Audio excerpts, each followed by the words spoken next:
सुंदरवन एक बहुत ही खुशहाल जंगल था। यहाँ के पक्षी बहुत ही सीधे और मेहनती थे। ज्यादातर जंगल के पक्षी खेती करते थे। इस जंगल की चिड़िया भी एक दूसरे से मनमुटाव नहीं रखती थी। अरे टूनी ओ टूनी, घोंसले में है क्या? जी दीदी आई। ये ले, सुबह खीर बनाई थी। पिंकी चिड़िया को बहुत पसंद है ना, तो सोचा उसके लिए भी ले आऊं। बहुत अच्छा किया दीदी, 1 मिनट रुकिए। तब तक आप लोग हमारे इस वीडियो को लाइक और अगर आपने हमारे चैनल को सब्सक्राइब नहीं किया है तो जल्दी से सब्सक्राइब कर लें और कमेंट सेक्शन में जरूर बताएं कि आपको हमारी ये कहानी कैसी लगी। टूनी चिड़िया भी गई और कुछ लेकर आई। कल मैं जंगल के बाजार गई थी और वहाँ मुझे सुनहरी की मनपसंद बताशे मिले। आप उसे ये दे दीजिएगा। ठीक है टूनी। जंगल के पक्षियों को अपनी परवरिश पर नाज था। एक दिन कालू कौवा टुनटुनी चिड़िया आपस में बातें करते हैं। टुनटुनी, हमारा जंगल कितना खुशहाल है ना? खुशहाल कैसे नहीं होगा, ये सब हमारे संस्कार है। बच्चों में आपस में इतना प्रेम है कि ये सब एक साथ एक ही परिवार की तरह रहते हैं। हाँ, तभी तो इसे सुंदरवन परिवार कहते हैं। उनकी खुशियाँ ज्यादा दिन नहीं टिकती और उनके साथ भी यही हुआ। एक रात तेज आंधी चलने लगी। आंधी के साथ तूफान चल पड़ा। जंगल के पक्षी डर गए। बचाओ, कोई मुझे बचाओ। टुनटुनी जोर से सारे पक्षियों को आवाज लगाती हुई कहती है, अरे आज तो बहुत बड़ा तूफान आ गया। सारे पक्षी जंगल के मंदिर चलो, अब भगवान ही हमारी रक्षा करेंगे। जंगल के चिड़ियों कौवे सभी पक्षियों को मंदिर तक ले जाने लगी। जंगल का मंदिर बहुत ही पुराना था और ये मंदिर एक गुफा के अंदर बना था। बाहर हो रहे आंधी तूफान का मंदिर पर कोई असर नहीं था। जंगल के सारे पक्षी मंदिर के अंदर सुरक्षित थे। लगातार कई घंटों तक आंधी तूफान थमा नहीं। एक एक करके जंगल के सारे घोंसले टूट गए। अगली सुबह जब आंधी थम गई तो जंगल के पक्षी गुफा वाले मंदिर से बाहर आए और अपने जंगल की हालत देखकर रो पड़े। हे भगवान, ये क्या हो गया? तुझसे हमारी खुशी नहीं देखी जाती क्या? भगवान, अब हम क्या करेंगे? अब क्या कर सकते हैं? एक बार फिर सब चीजों को शुरुआत से शुरू करना पड़ेगा। लेकिन हम खाएंगे क्या? हमारी तो फसल ही बर्बाद हो गई। भगवान हमारी मदद करेंगे। हम यूं ही हार मानकर नहीं बैठ सकते। हमें खुद ही अपनी परिस्थिति बदलनी होगी। तभी जंगल के सरपंच सभी पक्षियों से कहते हैं, हाँ बेटा, हम सबको मिलकर एक बार फिर से सुंदरवन जंगल को बनाना होगा। जंगल के पक्षी जानते थे कि अब उन्हें एक दूसरे का साथ देना होगा।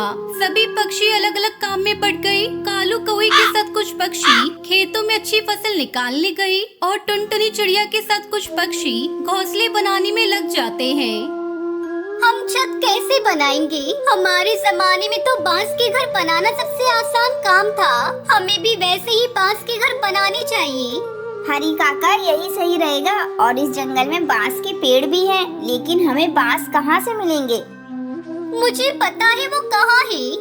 टुनटुनी चिड़िया उन पक्षियों को बैम्बू के पेड़ों के पास ले आई।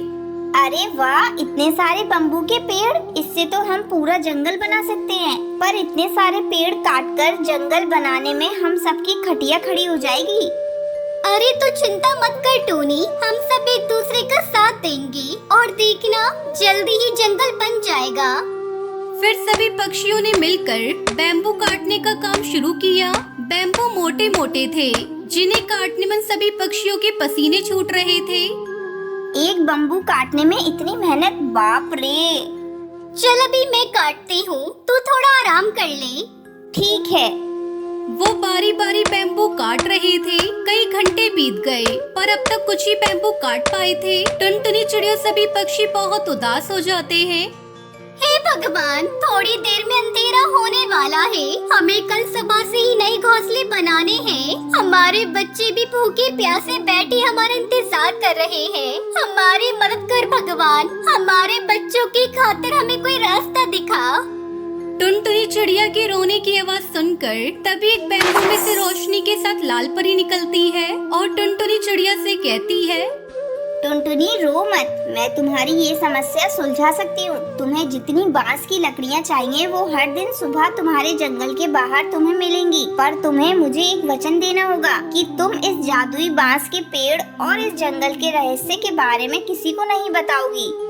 हम वचन देते हैं, हम किसी को ये बात नहीं बताएंगे। अगली सुबह जब उठे तो जंगल के बाहर ही ढेर सारी बांस की लकड़ियाँ थी। बांस की लकड़ियाँ देखकर सभी बहुत खुश होते हैं। फिर सभी पक्षी मिलकर बांस से अपने घोंसले बनाते हैं और उसमें खुशी खुशी रहने लगते हैं।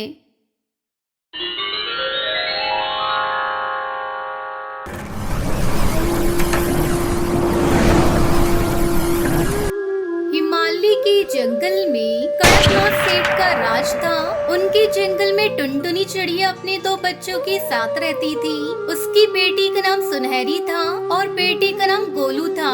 उनका घोंसला टूट गया था, तब उन्होंने आपस में सलाह किया नया घोंसला बनाने का।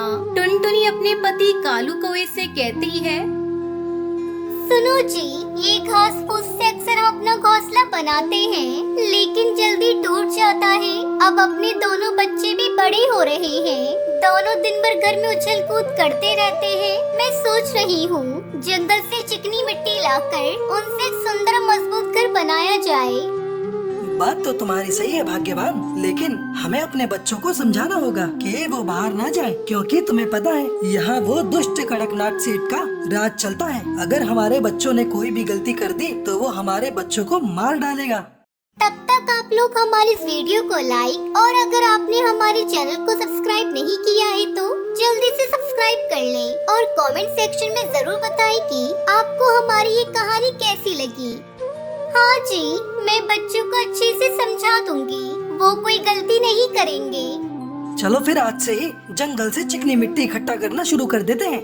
ऐसा कहकर दोनों पति पत्नी जंगल जाने लगते हैं। तभी उनकी बेटी सुनहरी भी उनके साथ जाने की जिद करती है।